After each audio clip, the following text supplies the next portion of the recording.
please just in the chat let me know, and I'll be happy to to adjust. All right. Okay. So again, thank you for joining today. This is a webinar that we built to be specific to the pest control industry, but the principles and all of the underlying information you're going to see today is applicable to any business and industry, as I mentioned in the beginning of this. So if you're sitting there and you're saying to yourself, I'm not in pest control, I need to leave, you don't have to leave, I promise. Again, the underlying theme and concept is going to be very applicable to any of your businesses. But we at Overit we do a whole bunch of pest control marketing. And so we put a couple slides in here with examples of pest control, how we use it in that sector, but you can extrapolate that to any industry and anything you'd like to do. So I'm going to get started. Again, if you're having trouble seeing the screen, please let me know. But let's get started. I'm going to try to keep this to a half hour, and you guys can, and anyone there, please ask questions as you need to. Okay. So the topics for today is we're going to touch on consumer choice. What is consumer choice? Why it's important? How behavior informs that choice, and how, excuse me, accessing consumer behavior data digitally. How do we do that? How do we do it at Overit? What's the way we think you should do it? How to set up that capture at a campaign level. And then in the end, how do you use the data? How do you make sense of the data? The key in the world right now is we can generate data. The data is endless. It's how you make sense of it and how you draw insights from it that really matters. So we're going to tell you and show you a little bit how we do that today. And we're going to talk really in the context of pest control, but again, the underlying principles can be applied to any business. So it's nice to meet everybody that is here. My name is Chris Fasano. Classically trained as a neuroscientist. I have a PhD in neuroscience, and I have, studied. I was in a basic research laboratory studying neuroscience for a while. I became fascinated with understanding choice, how the brain processes choice, how we, when faced with decisions, what is it that makes us decide one thing or the other. And throughout my life in the world and in business, I started to really see how that sort of approach and that sort of knowledge can be very applicable and advantageous in marketing. So throughout the course of my career, started a bunch of businesses and really started to get into neuromarketing, and that sort of led me down the path away from basic science research and into the world of marketing full time. That's where I am today at Overit. So I have years of experience in marketing and running businesses, which matter obviously when you're doing marketing. It's one thing to know marketing; it's another also to know what it's like to run a business, because the two are very connected, as you guys know that. I spent a career trying to understand choice. We do strategy, we test that strategy, we acquire data, we optimize it, and then we convert. That's the rubric that we follow. And we put a strong focus on data, analytics, business insight, visualizations. Okay, so that's a little bit about me. Nice to meet you, and thank you guys for coming today. So let's start with what we want to do. So let's talk about choice. Everything comes down to a choice. You all chose to be here today. There was a series of events that led you to do that. You saw an advertisement or you saw something and you thought, should I go to that? And you made the decision that you would register. Then you registered for it. And then you made the decision that you would actually come. So then you got here today. You then made the decision that you would actually come, and while we're here, you're actually going to stay. And the more I talk, the more you're thinking, should I leave or should I go? We are faced with choices every minute of the day, all of the time. And in business, choosing one product or the next is really what makes the business go and grow. The more people that choose your service or your business or your product, the more you grow. So we have to really understand from a marketing perspective, what is it that makes people choose, okay? Majority of the decisions that people make are made without conscious consideration. This is something that's really, really interesting and very, very important, right? Because people are making choices all of the time and not even really knowing the reasons as to why they're doing it. They just do it, and it's subliminal, okay? We have to know what those are. We have to make your service or your industry, your product, we have to make that so available and so brand recognized that people choose your service without really thinking about it. How do we do that? We're going to talk about that today. People typically choose things based on our hierarchy of needs, right? Survival first, safety, and then how our self-image is portrayed.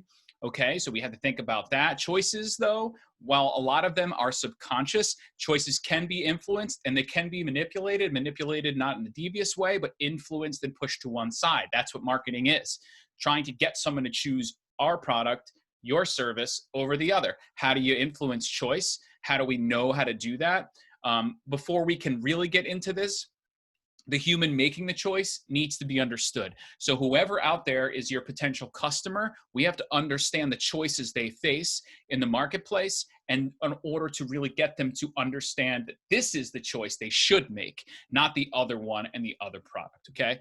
So along the lines of choice and subconscious choice, it brings us to the classic Coke Pepsi sort of psychological experiment, which I think sums up what we're talking about here in one experiment. This was done in the 70s, and they continue to do these. They had a blind taste test. So they put blindfolds around the people who are in the study, and they give them cola, and they have it in a cup, and they have them taste it. And so what they're doing is they're saying, which one tastes better, Pepsi or Coke, without knowing which is Pepsi or Coke. And they're doing it purely on taste. When they did that, the results were overwhelmingly in Pepsi's favor.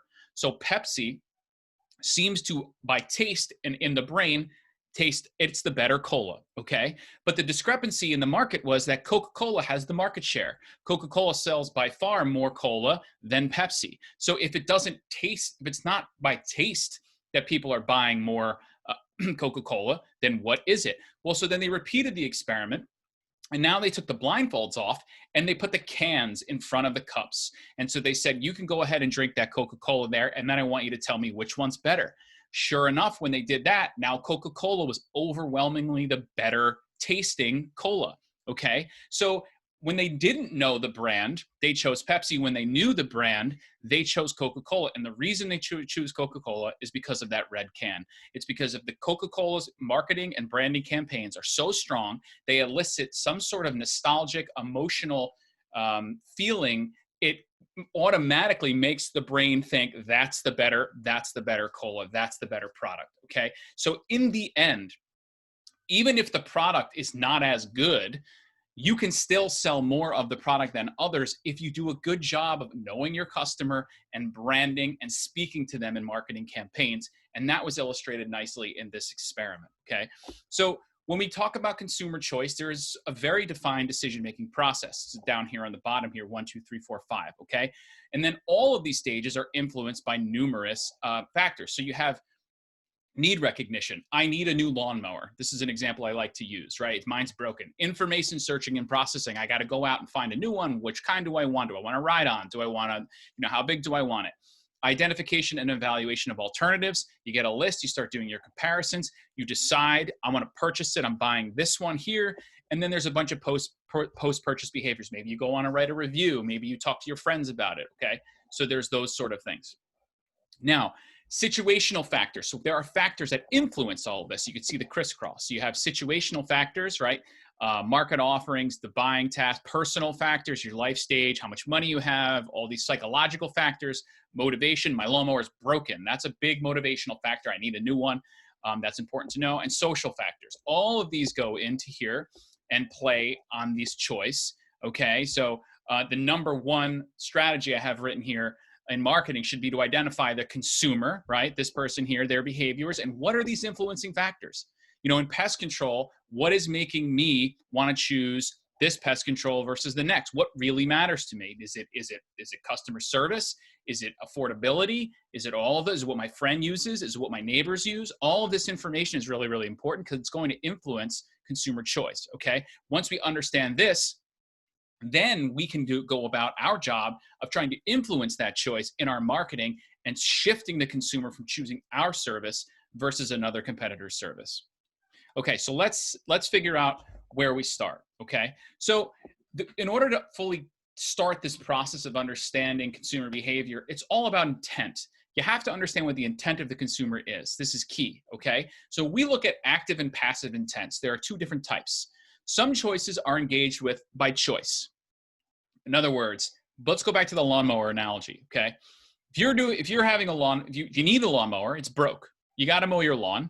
You're going to be actively out there looking for a lawnmower. So you're going to be Googling, you're going to be searching, you're going to be trying to figure out what am I going to do? You are actively, consciously looking for something that you already know you need. Okay. So this is an active intent. That is a very different customer. In pest control, you saw a mouse in your house. You want to get the mouse out. You're going to be on there and you're going to be marketing. You're going to be constantly tight, blah, blah, blah, blah. Now there's passive intent. What is passive intent? Let's use the lawnmower example again. Okay.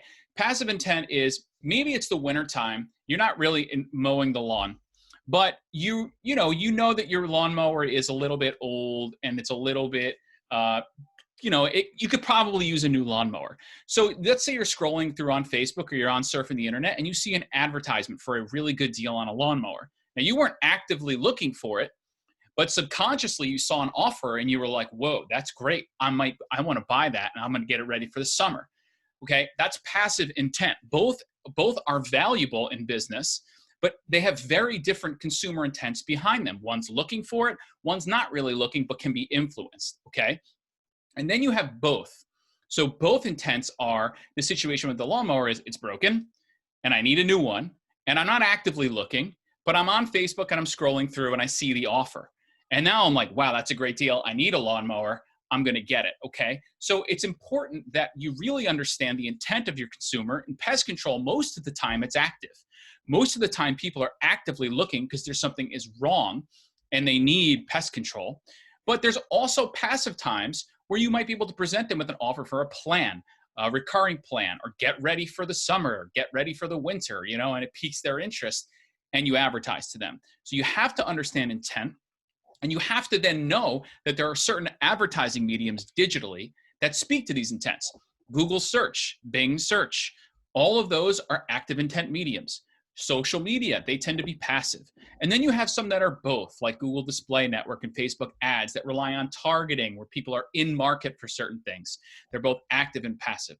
So if you ignore your intent of your consumer, you're basically throwing money out there into advertising without really any basis. So if I'm a pest control company and I'm putting all of my money into social media, that might work, but I'm missing out on a whole, and probably the majority of consumers out there who are actively looking for pest control. So you have to know your customer and you have to know the intent behind the product. So how do you determine the intent? Well, you have to know your product and you have to know your service. You know your service, you know your product. In pest control, for example, we know that the intent is most likely going to be active. People only, or I shouldn't say only, the majority of customers in pest control vertical, they are looking for service when they need it, when they see a problem. Now, we would like to shift that mindset. We would like to make them think they need pest control service all year round, even when they don't see pests. And that is our job as marketers to do that. But the primary intent is active. So you're going to be out there and active. Seasonality, does your business have seasonality? Are you living in a climate where you have ebbs and flows of business, right? Because in season, you're going to have a lot more active intent. Out of season, winter, for example, I'm in the Northeast. In the wintertime, maybe, there's not a lot of bugs, a lot of mosquitoes, et cetera. So that's more passive, but I can still be marketed to and get myself ready for that time. You got to know seasonality. Are there micro moments? For example, you're really local. This might not apply to pest control, but if you have, for example, a pizza shop or an ice cream shop, people type in pizza near me, you want to be able to capture them while they're walking down the street right in front of your store, and you want to get them to turn in. So micro moments meaning right now influence their choice. Those are the way, what we call micro moments in the journey. And then what you do is you test the digital landscape with paid ads, okay? You put some ads out there, you let the data come in, and then you see what their intent is, and you're going to know right away if you captured it or not, because you're going to see the performance in your active intent mediums aren't doing so well. So that might tell you, well, maybe there's just not a lot of active intent out there, okay? So you're going to take that data and all of the information you know about your products and your seasonality and your micro moments, and you're going to use this all to guide your campaigns in the future, okay? So you got consumer choice, understanding who the consumer is and what their choices are, knowing the intent, understanding why they want something, when they want it. All of that together is going to help us get to a better place in our sales. And we're going to use paid advertising as a medium and as a way to get that data in to help refine. Okay. So when we do paid advertising, what are the goals? So if you ask this question to some people, you're going to get a list of answers, and they're going to look something like this. You're going to have reach, you're going to have, sorry about that. I don't know if that just, let me pull this thing back up. There you go. So you're going to have reach, generate leads and sales. You're going to have engagement, video views, phone calls, messages, etc. Most people will tell you that when you have paid advertisement or paid, what you want are leads. And I would agree with you for the majority of the time. However, we know that that's not the only thing you should be gaining when you're running paid advertising. When you do paid, you have tons of data coming in, and that is incredibly important and incredibly valuable. You should never just focus on one thing. Paid advertising equals leads. You want to generate leads, but you have to think past that, and you have to make sure you're maximizing your return, not just in lead generation and sales, but also in the data that you're getting back. So what I always tell, the golden question to ask yourself is, if I get no leads, no sales, no engagement, no views, no messages, or no calls, so no action at all, from the money I spent, what did I get, right? The answer can never be nothing. You can never spend $1 or hundreds of dollars on paid and get nothing back. If you do, you're not doing it right, or the person doing your marketing is not doing it right, because there's always something that you gain and you get from your paid advertising, okay? And if nothing else, the answer should be data. Data on your consumer, data on intent, data on their behavior, all of that matters. And if you paid for only that, you have gotten a return on your investment, okay? But this requires that you think about this before you run the ad. And what we do, what we say is, we set digital traps around the website and around the digital landscape. And as the consumers click on ads, they trip over these, and we're capturing that data, and that informs the behavior, okay? So that's now what we're gonna get into as we move through the presentation, okay? So here you have, let's think about the web journey, okay? So here you have different sort of, what you're looking at on the left are different mediums, okay? So you have, sorry, I'm pulling this up here. Okay, all right, so you have your different mediums, and then you have your different interactions. So people here who click on these ads, they get driven to this general pest landing page. After the landing page, things don't stop. People think that once they click an ad and they go there, the data stops, but that's not true. These mediums monitor the entire ad session, meaning as long as they're active and doing things, all of that data can be recorded. So for example, they go here, but then they go here, and then they go here, and then they go there, et cetera, et cetera. So what's happening is they didn't necessarily do something on the page you intended them to do it on, like a form fill or a phone call, but they went back into your website and they started looking around. All of that data is meaningful and matters. So where do they go first? Where do they go second? Where do they go third? What are they clicking to get there, et cetera? You got to think about the journey, and you got to understand your the different points on your page and what you want to access for information. So what do we want to know, and what actions are important? Well, you have to think about your funnel or your sales funnel in some mechanism, okay? So let's think about it this way. You have a landing page. Let's live over here. Most in pest control drive to landing pages, and some drive to internal sites. If you're driving internal pages, so for example, you have a service page, it's a mosquito page, there's gonna be a lot of information on there. So this data capture really would be more suited for that. But let's just say, for example, you're running a landing page. Landing pages are more consolidated. They have very little action. So for in this example, you can do three things.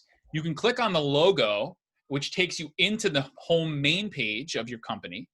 You can fill out a form, or you can call. Very defined set of actions.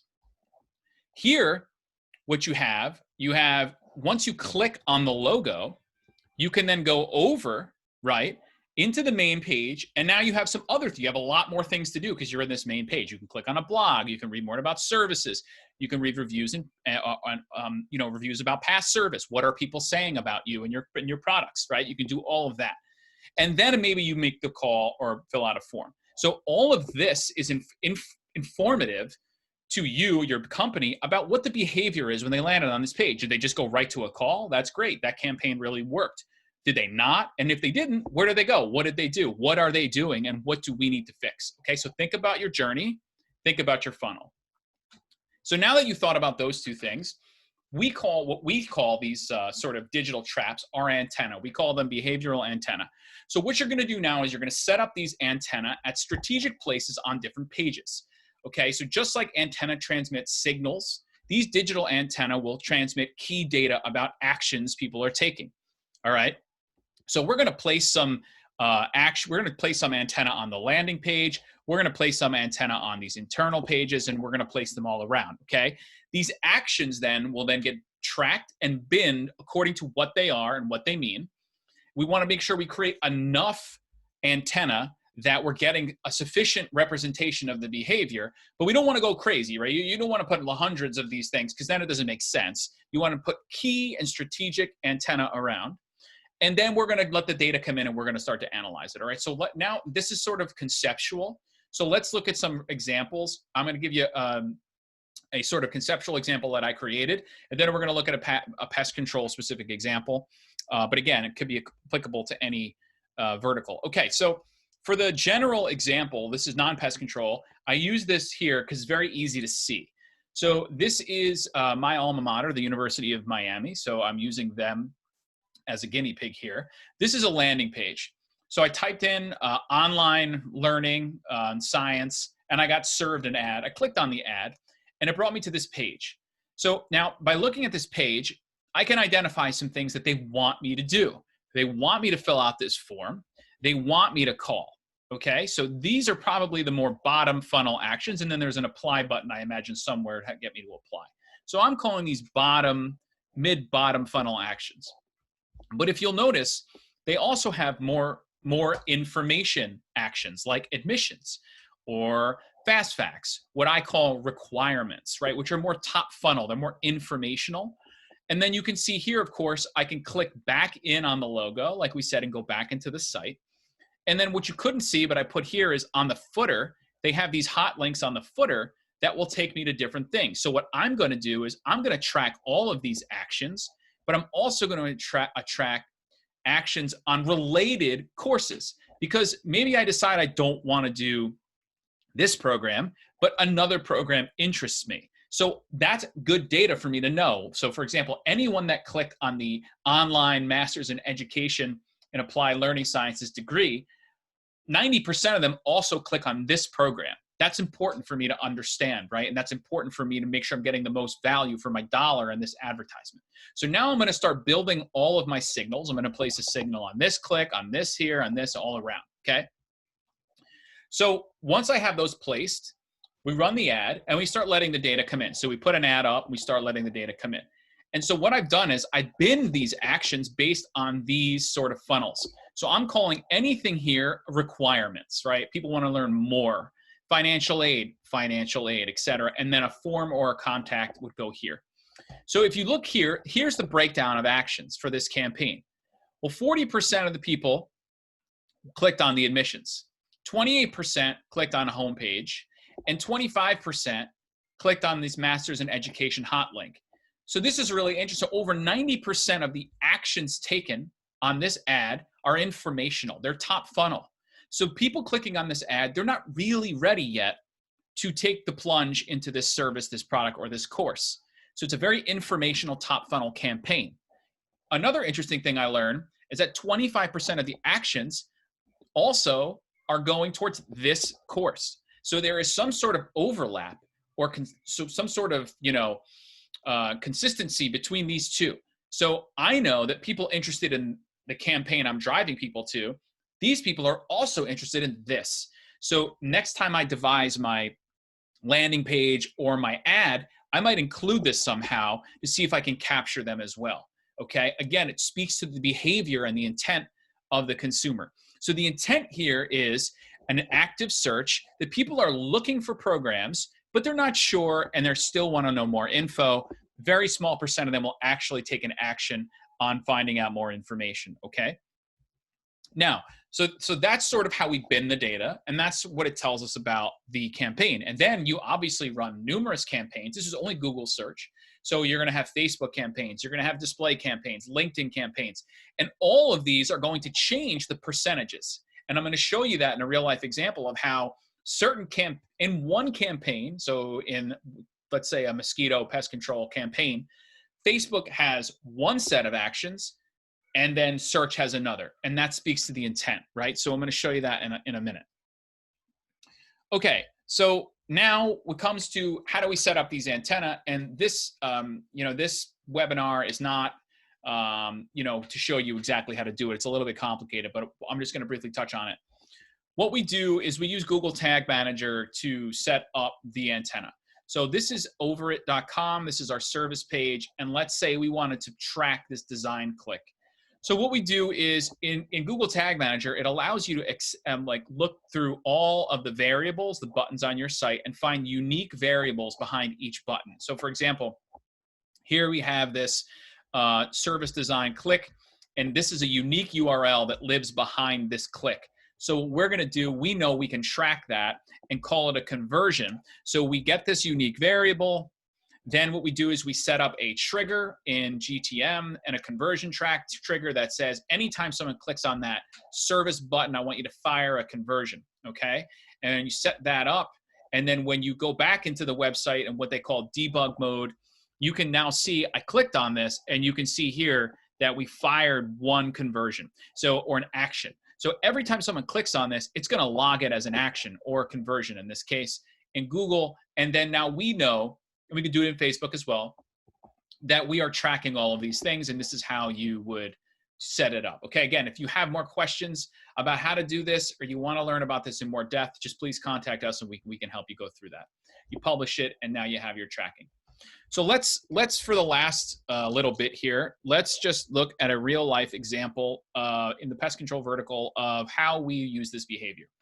Okay, so here's your funnel again. And now we're going to run a campaign. So we have campaign X. Let's say it was for a mosquito service. And we're going to run it on AdWords, okay?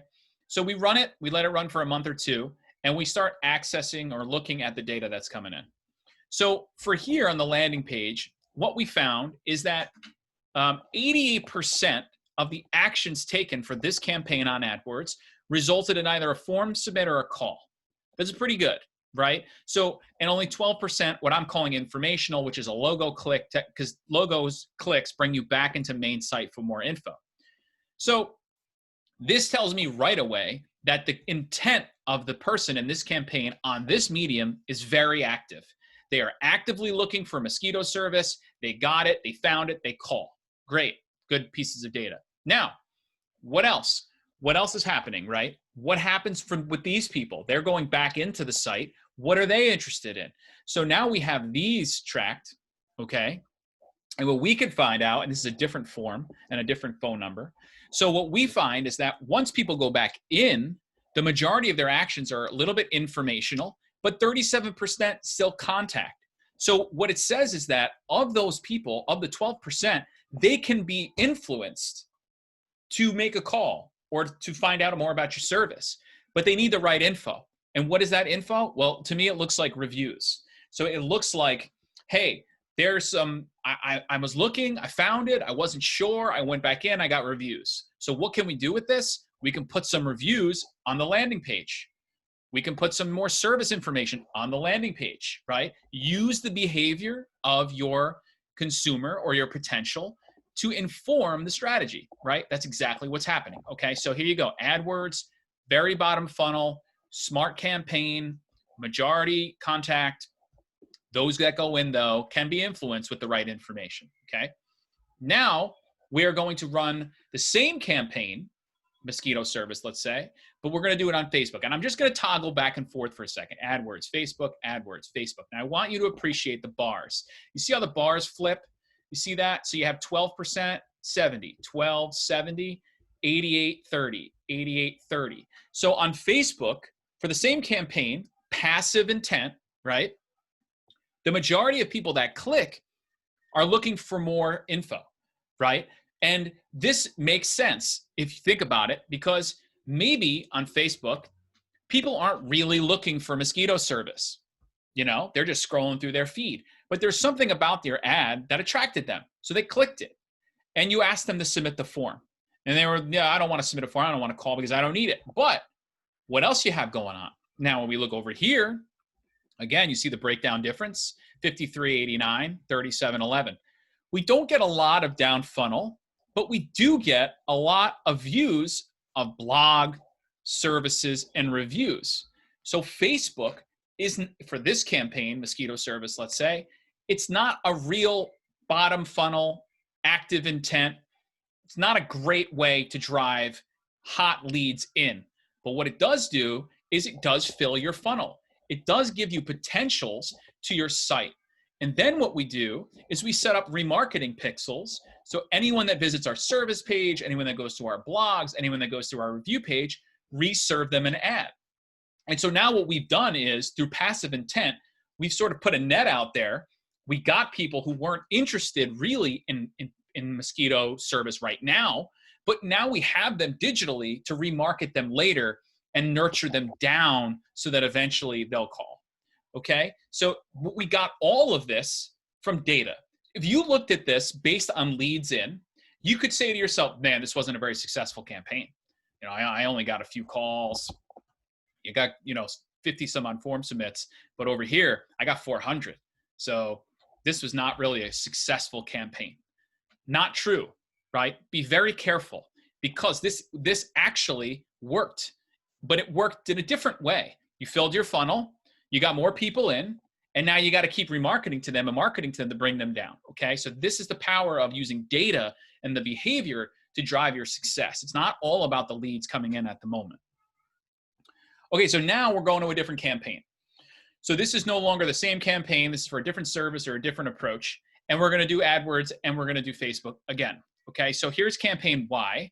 Now campaign Y, look at this split. So now we're on AdWords, active search. And in this campaign, we're not yielding, not only are we not yielding as much forms and calls, we're not yielding the same amount of total actions.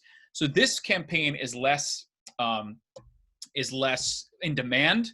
We're getting less actions. And it's become more informational. You remember here, see this on AdWords? Not as informational, but the percentage here is informational. And yes, some people are contacting. It's a 60-40 split, let's call it that, okay? Not too bad. Now, when we come over here, again, we have more people sitting in here. So we've gotten people to go back in, they come over and they want to see reviews and they want to know what else is done by the company. And then you get a good chunk of people that call. Okay, whereas over here, you can see how it works out. Very similar. Again, what can we do? Maybe we should put some more reviews or more information on this. But this tells me that there's something about this campaign that's not as active intent. So the thing we're marketing here on AdWords and campaign Y, there's just not a lot of demand out there actively for it. Okay, so let's look what happens when we do it in passive. So now, when we do on Facebook, you can see how it flipped again. Now you have more calls and forms on Facebook and less people going in. And again, here in reviews are really high. So what does this tell me? It tells me that on this campaign, if you're looking for pure leads, Facebook does a better job for you, right? Whereas on AdWords, you could still get some calls. You won't get as many, but you do once again drive a lot of people into your page that you can remarket to later. We're going to put all this data together in a couple slides ahead and show you then how to actually use this now to finally tweak your spend and your behavior. So 2 different campaigns, same mediums, different results, okay? That's important. You want to differentiate everything so you understand and you're testing the intents. The other pieces of information we gather are demographics by action, right? So here are the users by month. Gives you their brackets of age.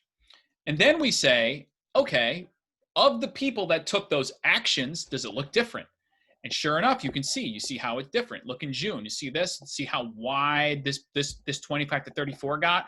So you have a very almost equal distribution of people going to your site, but you have a not equal action being taken by certain demographics. So the younger demographic is way overrepresented in the actions being taken. That's important. So you know the intents, you know the behaviors, you know the ages. Now we're getting a full, complete picture and persona of the customer.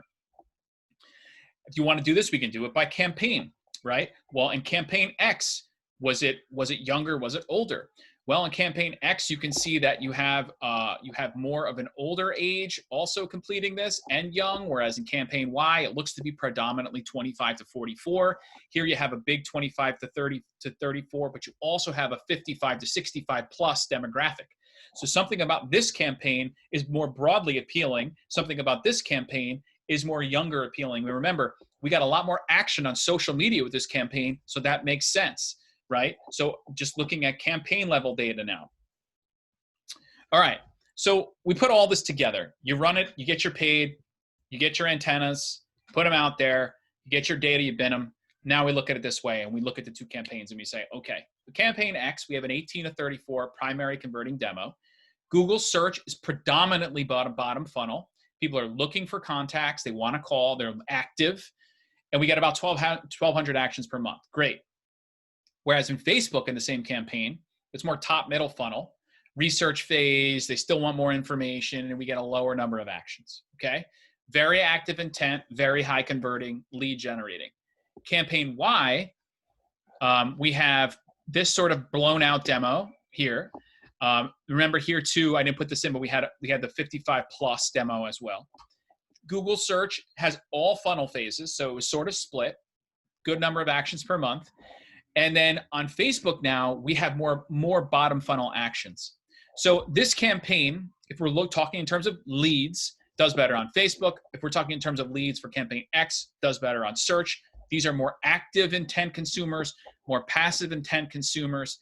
But in all cases, the data showed us that even if they want more info, they could be nurtured down the funnel by reviews and certain information. So what we would do is we would tweak these campaigns and hope that in here, by putting some more reviews, et cetera, we can get more bottom funnel actions on campaign Y in AdWords next time, okay? So this is sort of how we use the data. And then what we do, now that we know all of this information, so we know our monthly visitors, we know our cost per click, and we know the percent of action. So we know in a certain campaign, 34 or 40% are informational, or 10% are a contact us. So if we do that, we could run simulations. So we have simulating software, and you could put the monthly visitors, right? And then you could put your expenses, the cost per click. And what it's going to tell you is, for example, for a certain amount of money, we're going to get a certain number of top funnel actions and a certain number of bottom funnel actions. And this is really, really critical data, because you want to know, if you want to say like, well, man, I really need 100 more leads this month. Okay, well, we know we need to spend around $1,000 to roughly get those leads in, because we know what the behavior is on these ads and these mediums. And that's how we go back and refine it. And we could turn down the dollars, we could put more dollars in, we can optimize so the cost per click goes down. But by getting all of this information and getting the number of actions, let me just go back here, 60%, 40%, et cetera, you can use this to inform your simulations. And then in the end, you can better optimize your spend and get the real results that you're looking for. And again, the results that are also past the lead. We want to know more than just the lead. We want to know the behavior. All right, so we're about 40 minutes in. Let's see. So we have essential to understand digital consumer behavior. You have to know what that is. You really, really have to know that. I can't stress that enough. Leverage behaviors to influence choice. You want to make sure you know exactly what the behavior of your consumer is, especially in pest control. And you want to be able to influence that. Paid ads, they provide a wealth of data on the consumer behavior. That'll help you influence. You got to differentiate your mediums to test. You got to identify which campaigns yield the most desired funnel action. It's not magic. This isn't like you put some money out there and bang, you're going to have hundreds and hundreds of leads. That's not what this is. It's a science. Science inherently takes time. So you have to be patient. You have to set up your tracking, and you really have to monitor it, and you have to optimize based on the behavior. If you're ignoring the behavior and you just keep throwing money at it because you see a good cost per click or a good CTR, you are not doing it justice. You got to dig deeper. So be patient, keep optimizing, and keep gathering. Okay, so I'm almost 45 minutes in, so I want to stop here. If you have any questions, you can email myself. There's my email address. You can email the CEO, the owner, Dan Didsmore. Here's his email address here. I will stay here and field your questions if you have any. If not, if you don't want to do it here, you can feel free to email me at any time. Thank you for coming. I hope you guys enjoyed this and learned something. Take a scientific approach to your advertising. Make sure you're tracking behavior, like I said, because without it, it's really a shot in the dark. All right, so thank you very much, and I will be here to answer any questions.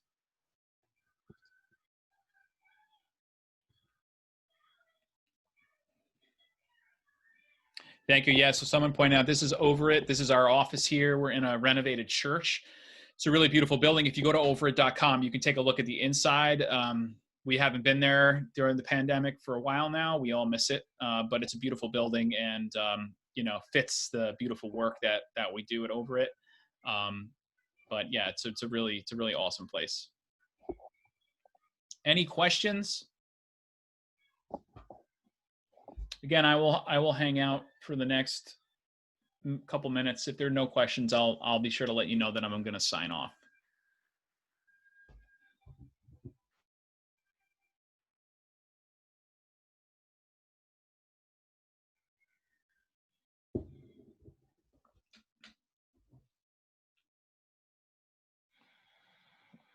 I mean, what someone asked about heat mapping, like using Hotjar and, how does this differ? And I think Hotjar is very, very limited. You can only get, certain clicks here and there. It doesn't give you the whole session. It doesn't allow you to see the behavior of someone as they move through. And you have to put it everywhere. It's not ideal to use. I mean, I like it for landing pages to get a sense for like how people are scrolling. But if you're really looking for cumulative quantitative data on behavior, this is the better way to do it.